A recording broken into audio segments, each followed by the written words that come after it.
안녕하십니까. 이 시간은 보스-아인슈타인 형식과 보스-노바의 실험에 대한 해석을 하는 시간이 되겠습니다.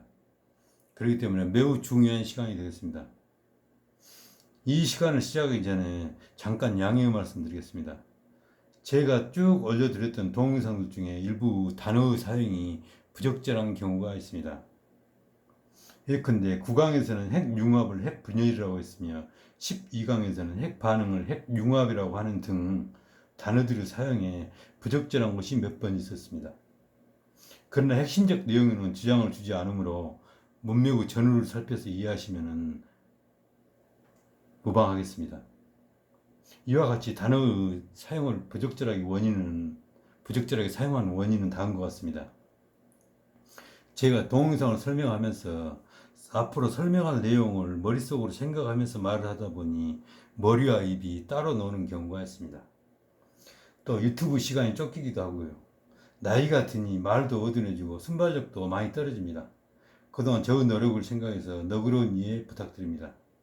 나름의 최선을 다하다 보니 어느새 60을 넘어 70을 바라보는 나이가 됐습니다.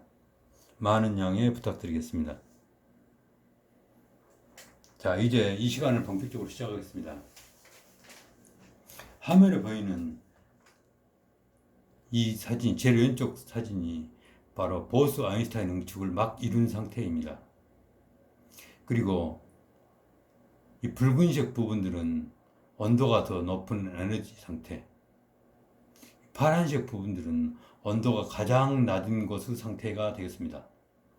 이 상태에서 자기장을 더욱 세게 공급해주자 이와 같이 뾰족하게 솟아올랐다가 자기장을 더욱더 세게 공급해주자 갑자기 주변의 에너지가 사라지면서 동시에 뇌파가 일어납니다. 이와 같이 뾰족하게 솟아올랐던 게 안쪽으로 뇌파를 일으켜 이와 같이 쪼그라지면서 이어서 다시 폭발한 겁니다.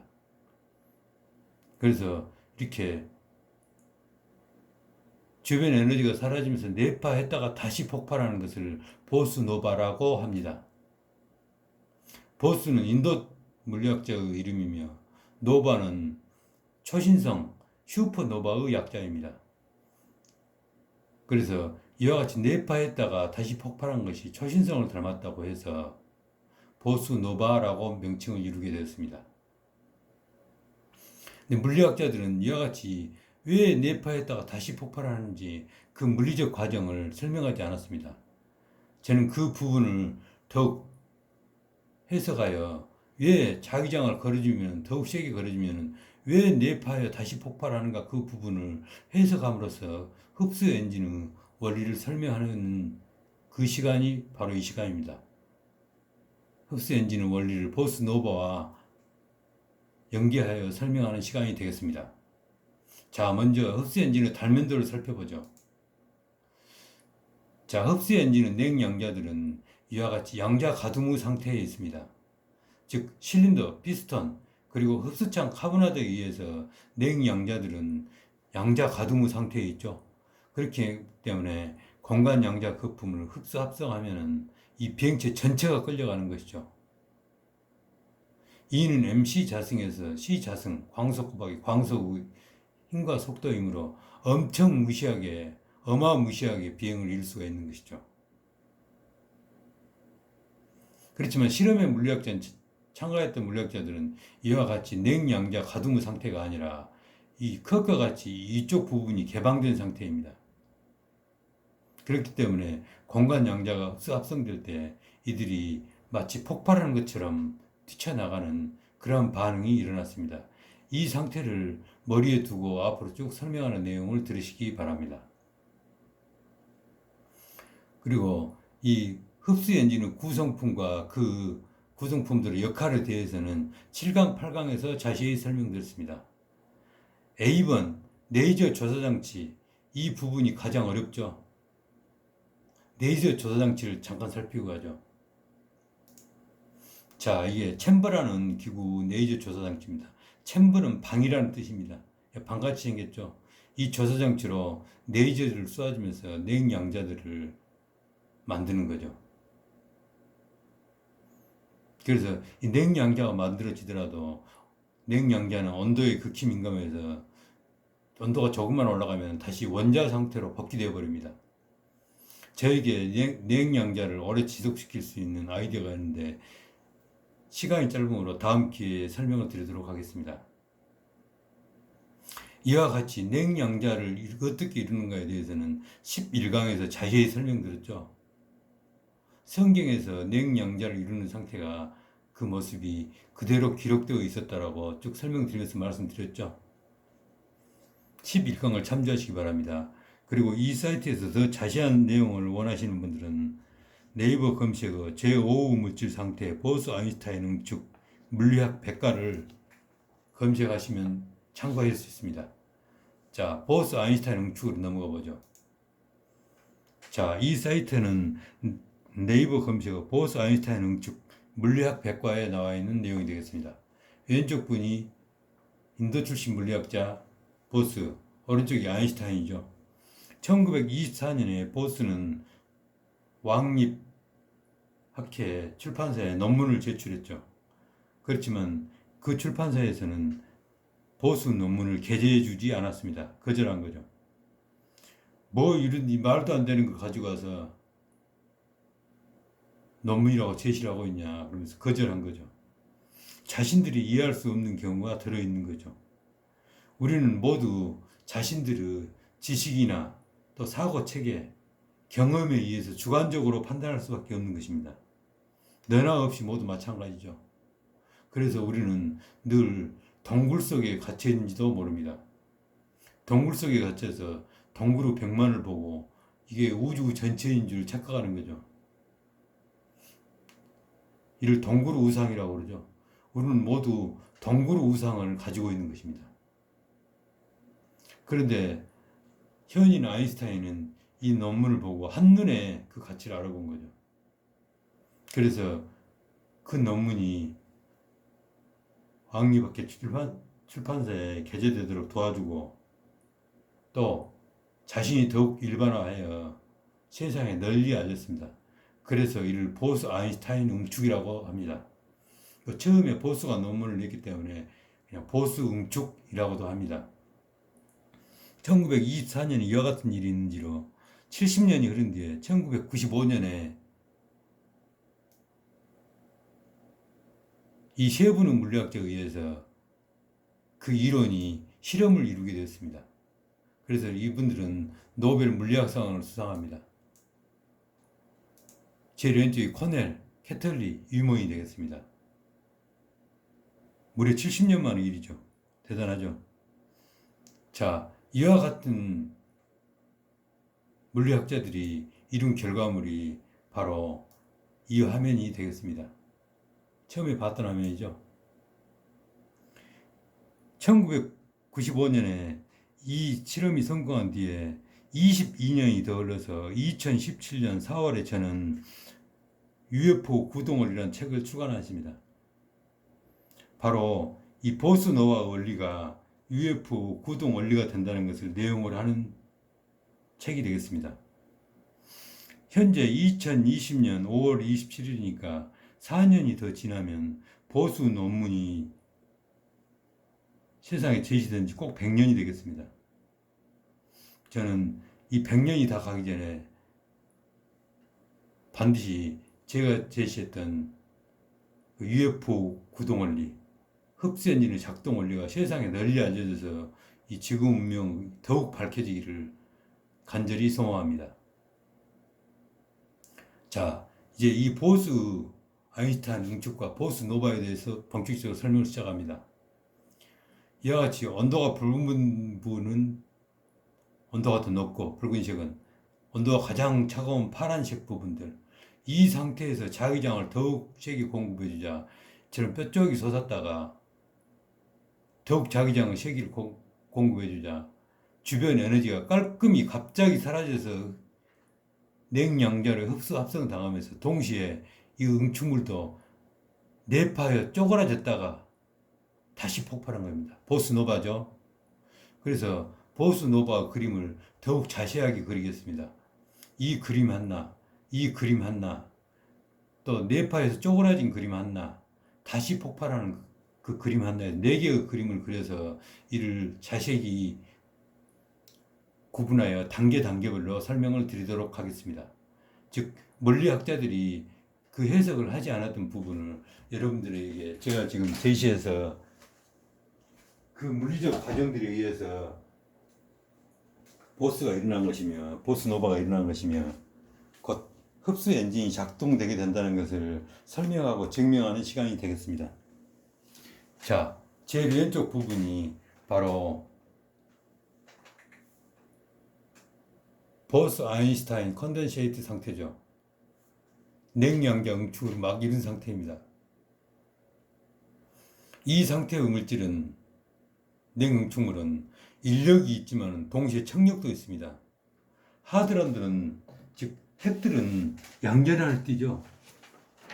이와 같이 양전환을 띠게 됩니다. 냉헬륨의 핵이죠. 하드런. 양전환을 띠죠. 왼쪽에. 전자는 잠겨서 핵에 잠겨서 보이지 않고 이와 같은 상태에 있기 때문에 응축물들은 서로 청력이 있기도 합니다. 하드론 양전화와 또 다른 하드론 양전화는 서로 밀어내겠죠. 그래서 밀어내는 청력도 같이 존재하기 때문에 인력과 청력에 의해서 파동이 일어납니다. 이 상태에서 자기장을 더욱 세게 공급해주자 이와 같이 뼈쪽이 솟아오른 거죠. 즉 인력이 증가하면서 청력이 소멸되었죠. 청력이 남아있다면 다시 이와 같이 펑퍼짐한 상태로 되돌아가 버리겠죠. 이것은 냉양자 핵의 내부 상태를 극명하게 증명해주고 있는 사실입니다. 자, 이와 같이 하드론 핵이 있습니다. 냉양자 핵이 있는데요.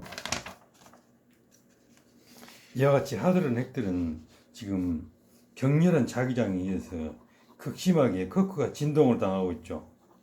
이런 쿼크들이. 그래서 물질 입자를 진동시키고 가속시킨다면은 쿼크를 진동시키고 가속시킨다면은 그 매개 입자인 글루온이 방출되겠죠. 그래서 글루온들이 이와 같이 방출되는 것입니다. 그런데 글루온은 그 혼자 독립적으로 존재하지 못하기 때문에 글루온과 글루온이 결합해서 이와 같이 글루보르 형태를 이루어서 파이 중간재의 결합에 있는 것으로 이해되고 있습니다. 자기장으로 고밀도화된 냉응축물에 자기장의 진동을 가해줌으로써 이 실린더 하드론 내부에는 엄청나게 글루온, 글루볼이 가득 차게 되겠죠.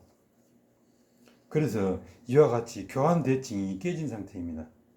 이와 같이 양성자나 중성자들은 지금 교환 대칭을 이루었죠.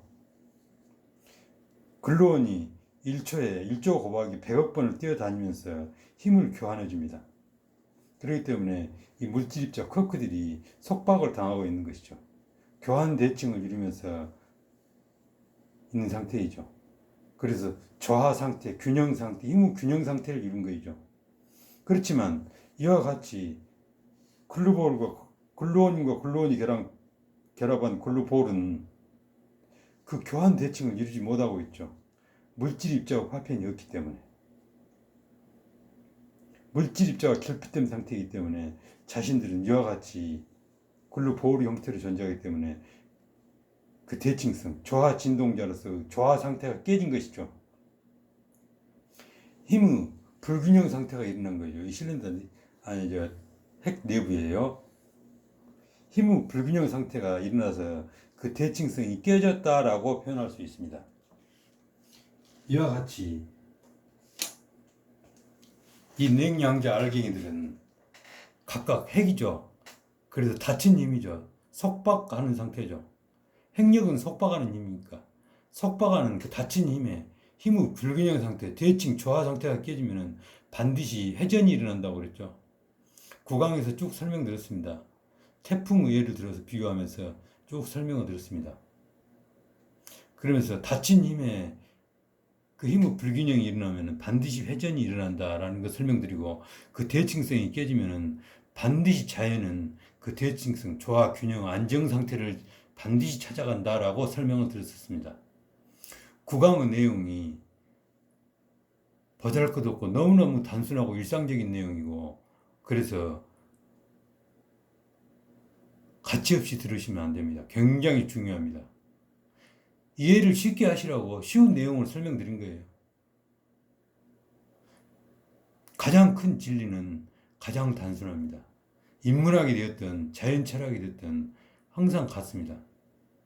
그와 같이 힘의 조화 균형 상태가 깨지기 때문에 이 냉영자들은 다시 자신들의 조화 균형 상태, 하드론을 조화 진동자라고 그러죠. 이 핵들의 조화 진동 상태가 깨지면은 반드시 조화 균형 대칭 상태를 다시 찾아가려고 하는 그 본능이 있는 것입니다. 그것이 자연의 제1섭리라고 그랬죠. 그 대칭성 깨짐을 더욱 추동하여 자기장을 더욱 세게 공급하여 더욱 추동하여 줌으로써 글루온 글루볼이 그 힘을 자기장에서 공급된 그 에너지 힘을 삼켜서 강력의 속박력을 꿰뚫고 나온다고 그랬죠. 그러면서 주변 에너지가 깔끔히 사라진다고 그랬죠. 이와 같이 냉양자들의 주변에 있는 에너지가 갑자기 깔끔하게 사라지면서 내파하는 거죠.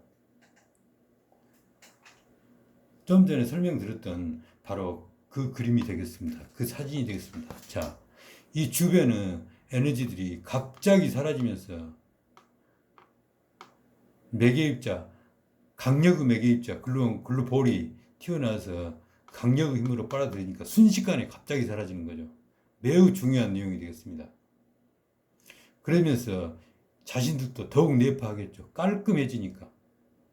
자신들의 냉양자 핵의 시스템이 더더욱 초고밀도 상태가 되면서 깔끔해지겠죠.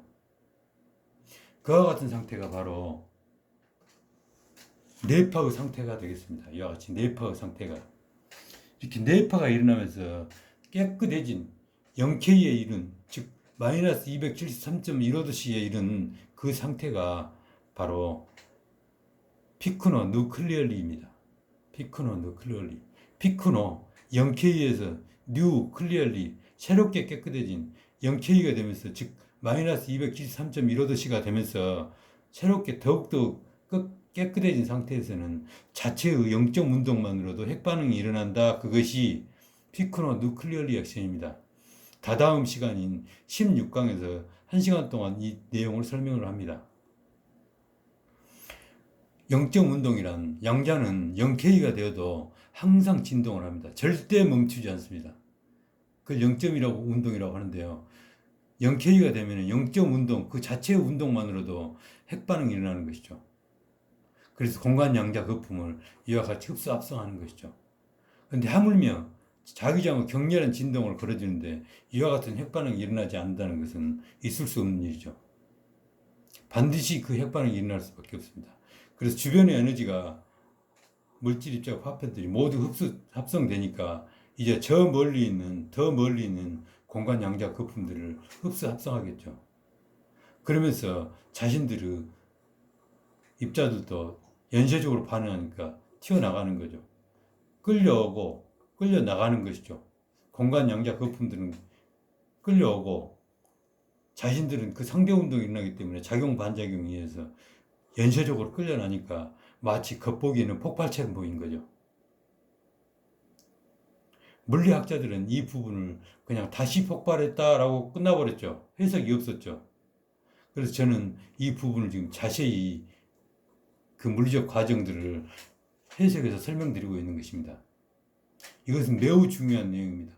12강에서는 이론적인 것을 바탕으로 해서 쭉 설명을 드렸죠. 그렇지만 그 이론이 맞냐 옳으냐 그 논쟁의 가능성이 있습니다. 그와 같이 물리학에서 논쟁이 벌어지면 항상 실험이 그 끝판왕이었죠. 실험을 함으로써 논쟁이 끝나는 것입니다. 바로 이 시간이 그 실험을 하는 그 시간이 되겠습니다. 그렇기 때문에 매우 중요한 시간이 되겠습니다.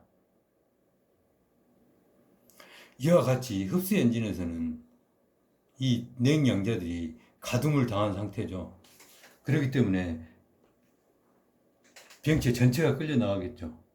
이것은 지금 그것과 같이 이어가 개방된 용기이기 때문에 이 실험에서는 이와 같이 냉양자들이 상대 운동에 의해서 폭발한 것처럼 보였던 거죠. 겉보기 폭발이죠. 흡수 엔진에서는 겉보기 폭발이 아니라 바로 공간 양자 거품을 흡수 합성한다는 그 원리가 되겠죠. 이 상태죠. 냉양자 가두무 상태에 있어서 공간 양자 거품들을 흡수 합성하니까 이 비행체 전체가 작용 반작용 원리에서 끌려 나가는 것이죠. 그래서 비행을 이루는 것이죠. 이것이 바로 흡수 엔진이 작동되는 가장 핵심적인 근본 원리가 되겠습니다. 또 이 상태에서는 흡수 엔진이 작동되고 있는 이 상태에서는 0K 상태죠. 절대 영도 마이너스 273.15도 C. 이 상태에서는 자체의 자기장만, 자체의 진동만으로도 핵반응이 일어나는데 자기장까지 공급이 된다면 지속적으로 흡수 합성하는 핵반응이 일어날 수밖에 없겠죠. 자, 이 냉 하드론을 다시 살펴보죠. 고밀도 상태가 되어 있는 이 냉 양자들에게 자기장 격렬한 공급이 진행되면은 손바지를 벗고 몽둥이를 맞는다고 그랬죠. 그래서 흡수 충격이 잘 전이 되겠죠. 그러면서 쿼크들이 엄청나게 진동을 잘하겠죠. 그러면서 글루온들이 더욱 방출이 되고 글루 보호를 더욱 많이 양산하여 이루겠죠. 그래서 이 안은 글루 보호 바다가 된다고 그랬죠. 이와 같이 내부 사정 형편에 따라서 자기장만 공급해 준다면은, 이 자기장만 지속적으로 공급해 준다면은, 크게 공급해 준다면은 공간 양자 거품 흡수 합성하는 이 반응은 지속적으로 일어나겠죠. 그래야 흡수 엔진이 지속적으로 비행을 이룰 수 있으니까. 이와 같은 원리에 의해서 흡수 엔진은 지속적으로 초강속 비행선이 될 수 있는 것입니다. 자, 이와 같은 원리가 바로 흡수 엔진의 작동 원리이므로 이 시간에서 보스 노바를 해석한다는 것은 매우 중요한 의미가 되겠습니다.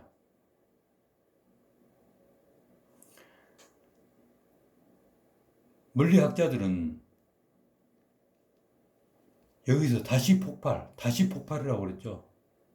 그래서 다시 폭발할 때 이 폭발은 일상적으로 말하는 폭발을 의미하는 것입니다. 자, 일상적으로 폭발의 의미를 한번 살펴보죠.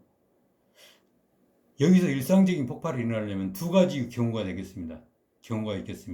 첫 번째 경우는 분자 결합에 의해서 분자 결합이 해지되면서 나타나는 TNT 폭탄이죠. 그와 같은 경우에 의해서 폭발이 일어날 수 있겠습니다. 그렇지만 냉양자는 분자 결합을 이룰 수가 없죠. 이와 같이 전자가 핵의 격자에 잠겼기 때문에, 핵에 잠겼기 때문에 분자 결합 자체가 있을 수가 없는 것입니다. 자, 두 번째 봐보죠. 두 번째로 또 폭발이 일어날 수 있는 경우는 이 냉양자와 냉양자의 이 핵들이 융합을 일으키는 경우죠. 핵융합을 일으키는 경우죠.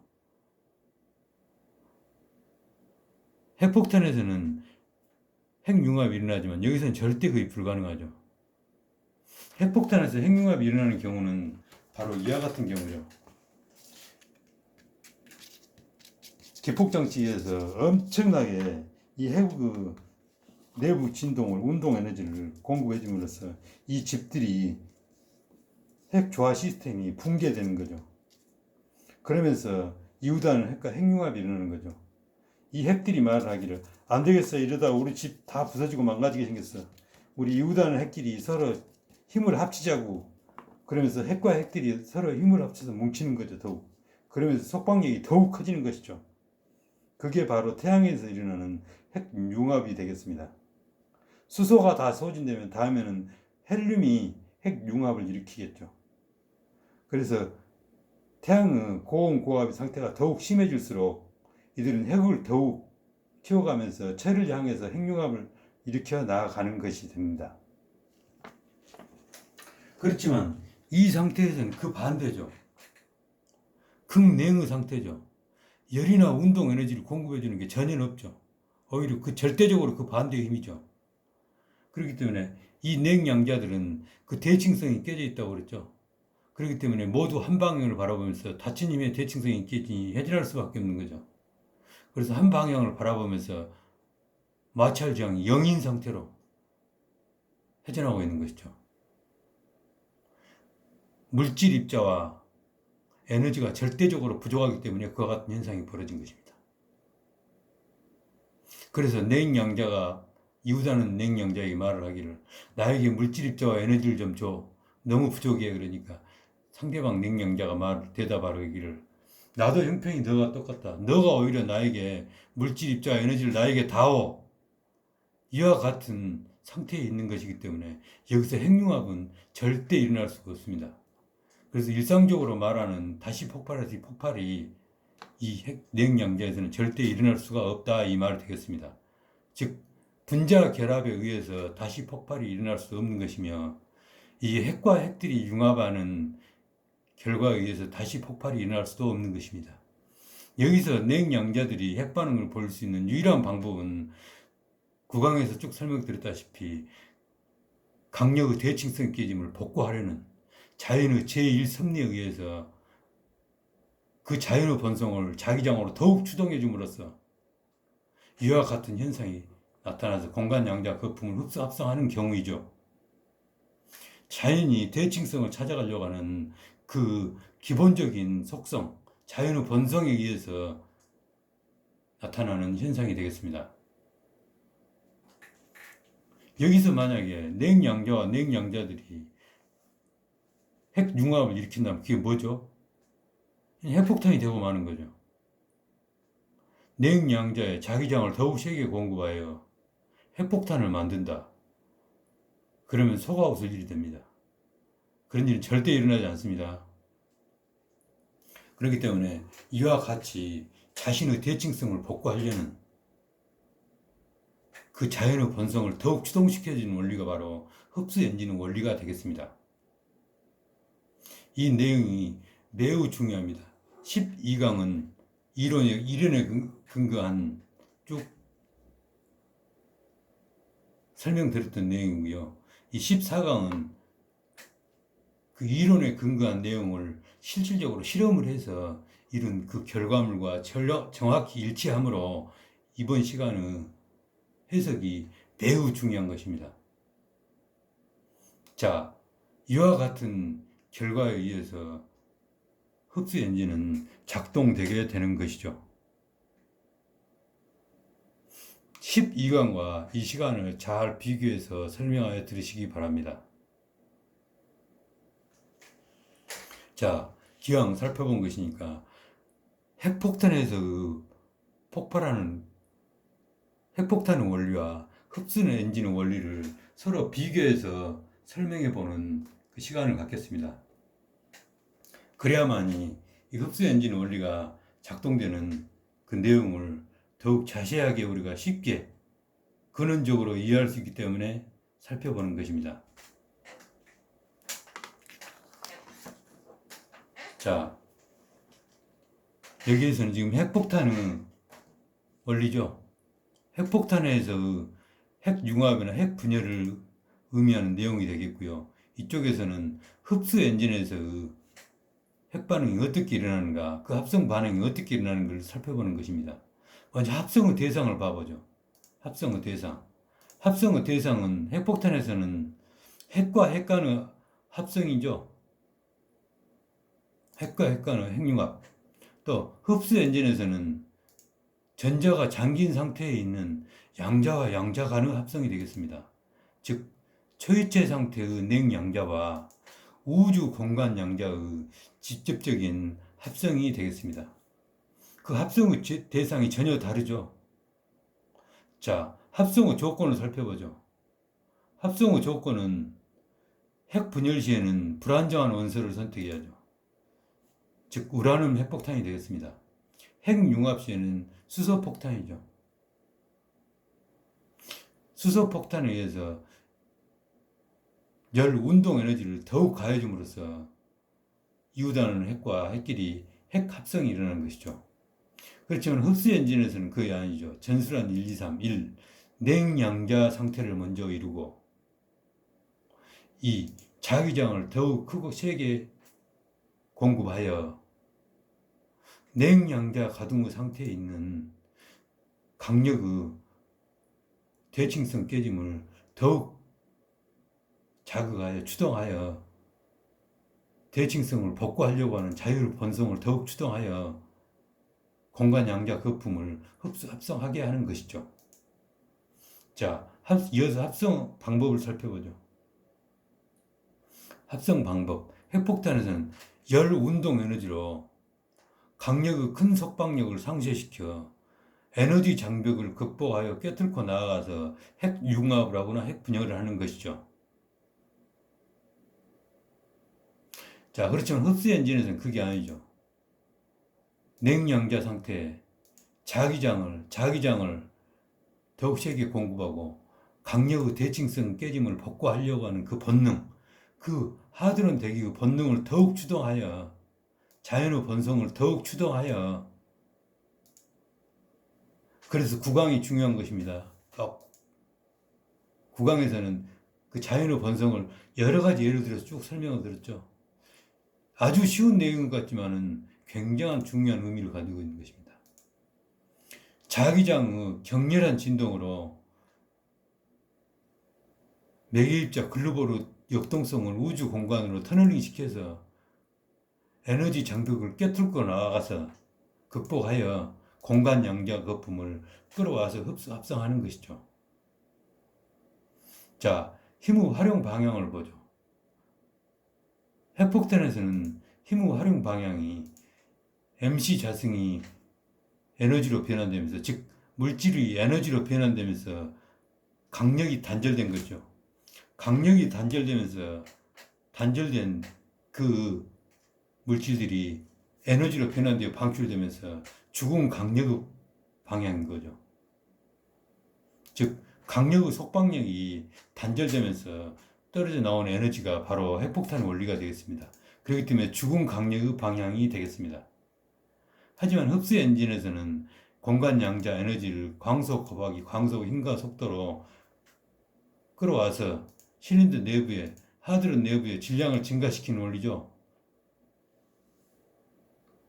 핵 내부의 질량을 증가시키면서 비용을 이루는 거죠. 즉 공간에 있는 양자 거품을 포획하여 끌어와서 핵 안에서 다시 융합시키면서 지속적으로 그 입자들을 속박하고 있죠. 즉 살아있는 강력이 지속적으로 진행되고 있죠. 살아있는 강력의 그 속박력을 지속적으로 행사하고 있는 상태입니다. 그렇기 때문에 살아있는 강력의 방향이 되겠습니다. 그 힘의 방향이 정반대이죠.